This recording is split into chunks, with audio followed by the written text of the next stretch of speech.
లోక చరిత్రములో అనేక మతములు ఉన్నది. సిక్ మతం, జైన మతం, పార్సీ మతం, సౌరాష్ట్రియన్ లేదా హిందూ మతం అని చెప్పలేం, అదొక కల్చర్ కనుక మతం అని చెప్పడానికి లేదు. కారణం, if there is no founder and a leader, nothing can be called as a religion. So Hinduism అని చెప్తున్నది మతం అయి మారాలి అంటే I want to know who is a founder and who is a leader. If there is no founder, there is no leader. It cannot be termed as religion. So please understand, Hindu annadi religion kaadu, matam kaadu, culture, samskruti.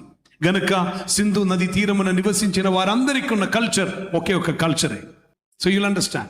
Any religion should have a founder and a leader. If there is no founder and a leader, it cannot be termed as a religion. So, if that is Christianity which takes you to eternity, it can be termed as a religion. కారణం అది యేసు నేర్పినటువంటి సత్య సూక్తములు, సత్య వాక్యములు, సత్యం మీరు గ్రహించెదరు, సత్యం మిమ్మును స్వతంత్రులుగా చేయుదురు. కుమారుడు మీకు స్వతంత్రం అనుగ్రహించిన ఎడల మీరు నిజముగా స్వతంత్రం గలవారు.